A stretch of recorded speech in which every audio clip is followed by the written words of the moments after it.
वचन महर्षि में ही सत्संग सुधा सागर से प्रवचन संख्या 102। गृहस्थाश्रम में रहकर स्वल्प भोगी। प्यारे लोगों, क्लेशों से छूटने के लिए मनुष्य को स्वाभाविक ही अंतः प्रेरण होता है। शरीर धारण करना ही क्लेशों का कारण है। किसी लोक में रहो, उस लोक में रहने योग्य शरीर धारण करके रहो। क्लेश से छुट्टी नहीं है। नर लोक को लोग प्रत्यक्ष देखते हैं और स्वर्गादि लोकों के लिए पुराणों में पढ़ते हैं। संतों ने कहा कि ईश्वर की भक्ति करो। ईश्वर को प्राप्त कर लो तो सभी शरीरों से छुटकारा हो जाएगा। सभी क्लेशों से छुटकारा हो जाएगा और सभी क्लेशों से भी सभी लोकों से छुटकारा हो जाएगा और सभी क्लेशों से भी छुटकारा हो जाएगा। इसके लिए ईश्वर का भजन करो। भजन करने के लिए पहले युक्ति भेद जानो, फिर उनसे मिल जाने का अभ्यास करो। यही योग और ज्ञान है। इसको दृढ़ता से जान लो कि ईश्वर की प्राप्ति देह युक्त रहने से नहीं होता है। आवश्यकता यह है कि एक शरीर को छोड़ो, फिर दूसरे को, तीसरे को, एवं प्रकार से सभी जड़ शरीरों को छोड़ो, तो ईश्वर की भक्ति पूरी होगी। जैसे आप जगन्नाथ जाना चाहें तो रास्तों को, गांवों को, नगरों को छोड़ें। नगरों को छोड़े बिना वहां नहीं पहुंच सकते। इसी तरह सभी शरीरों को छोड़े बिना परमात्मा की पहचान नहीं हो सकती। योग के नाम से लोगों को डरना नहीं चाहिए। ज्ञान को भी अगम्य या अगम्य न जानना चाहिए। योग मिलने को कहते हैं और ज्ञान जानने को कहते हैं। योग के बिना मिल कैसे सकते हैं और ज्ञान जाने बिना मिलेंगे किससे? हम लोग सत्संग करते हैं, यह ज्ञान का उपार्जन है, और ध्यान करते हैं, यह योग है। योग चित्त वृत्ति निरोध को भी कहते हैं। आप लोगों ने सुना होगा कि हठ योग में बहुत आसन आदि लगाने पड़ते हैं। घर को छोड़े बिना नहीं होगा। जो पूर्ण वैरागी होगा, ब्रह्मचारी होगा, उसी से होगा। किंतु संतों ने ऐसा नहीं कहा। संतों ने कहा है हठ योग के किए बिना भी ईश्वर की प्राप्ति होती है, किंतु हाँ, संयमी होकर रहना होगा। तब गृहस्थ रहो या विरक्त रहो, दोनों से होगा। संयमी होने का आशय है मित भोगी होना। स्वल्प भोगी संयमी है। जो भोगों में विशेष आसक्त है वह भोगी है, उससे संयम नहीं होगा। दो तरह से संयमी होते हैं, एक गृहस्थाश्रम से दूर रहकर और दूसरे गृहस्थाश्रम में रहकर स्वल्प भोगी होते हुए। गृहस्थाश्रम में रहकर संतान विहीन रहे, धन विहीन रहे, ऐसी बात नहीं। संयम से रहे, अपना रोजगार करते रहे और संतान भी उत्पन्न करे। आप कहेंगे कि हम साधारण जन से यह संयम नहीं होगा, तो आपको ऐसा नहीं कहना चाहिए। आपके यहाँ ऐसे बहुत लोगों का इतिहास है जो गृहस्थ रहते हुए खेती करते करते, मुंशी का काम करते करते संत हो गए। कबीर साहब ताना बाना करते करते संत हो गए। आज कितना उनका नाम है, विद्वानों से पूछिए। प्रथम कक्षा से लेकर ऊंची कक्षाओं तक उनकी वाणी पढ़ाई जाती है। कबीर साहब ने दिखला दिया कि घर में रहकर अपना काम करते हुए भी लोग संत होते हैं। कबीर पंथ के लोग उनका गृहस्थ होना नहीं मानते, किंतु और लोग उनका गृहस्थ होना मानते हैं। खैर जो हो, गुरु नानक देव जी के लिए तो यह प्रसिद्ध है कि वे गृहस्थ थे, उनके 2 पुत्र थे। श्री शंकराचार्य जी बिना गृहस्थ जीवन बिताए संत हुए, किंतु सर्वसाधारण के लिए कबीर साहब और गुरु नानक साहब का नमूना अच्छा है।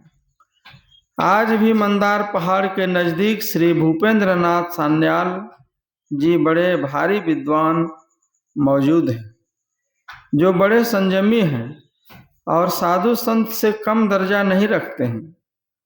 आज जो राधा स्वामी मत प्रचलित है, उसके लोग भी गृहस्थ हैं। जो कोई कहे कि गृहस्थ से भजन साधन नहीं होगा, तो जानना चाहिए कि वे स्वयं इसको नहीं जानते हैं, अपने नहीं करना चाहते और न दूसरे को करने देना का उत्साह देते हैं। इसीलिए सब कोई ईश्वर का भजन कीजिए और शरीर रहते ही यानी जीवन काल में ही उस परम पुरुष को प्राप्त कीजिए, मुक्ति लाभ कीजिए, संतों ने कहा है। जीवन मुक्त सोई मुक्ता हो, जब लग जीवन मुक्ता नाही, तब लग दुख सुख भुगता हो। संतों ने जीवन काल में ही मुक्ति की मान्यता दी है। संत दादू दयाल जी ने कहा है, जीवत छूटे देह गुण, जीवत मुक्ता होय, जीवत काटे कर्म सब, मुक्ति कहावे सोय। जीवत जगपति कौ मिले, जीवत आत्म राम, जीवत दर्शन देखिए, दादू मन विश्राम। जीवत मेला न भया, जीवत परस न होय, जीवत जगपति न मिले, दादू बूढ़े सोय। मुआ पीछे मुक्ति बतावे, मुआ पीछे मेला, मुआ पीछे अमर अभय पद, दादू भूले घेला। आप लोगों ने उपनिषद के पाठ में भी सुना कि मरने पर जो मुक्ति होती है वह मुक्ति नहीं है। आप कहेंगे कि गिद्ध शरीर छोड़कर भगवान के रूप को धरकर बैकुंठ चला गया, उसकी मुक्ति हो गई, तो जानना चाहिए कि यह असली मुक्ति नहीं है। मुक्ति 4 प्रकार की होती है: सालोक्य मुक्ति, सामीप्य मुक्ति, सारूप्य मुक्ति और सायुज्य मुक्ति। ये चारों मुक्तियां असली मुक्तियां नहीं है। असली मुक्ति वह है जिसमें किसी प्रकार की देह नहीं रहे, उसी को ब्रह्म निर्वाण भी कहते हैं। इसके लिए कोशिश कीजिए। एक शरीर में नहीं होगा तो दूसरे तीसरे किसी न किसी शरीर में अवश्य होगा। भगवान श्री कृष्ण की बात याद कीजिए जो उन्होंने गीता में कही है, योग के आरंभ का नाश नहीं होता, उसका उल्टा परिणाम नहीं होता और वह महाभय से बचाता है।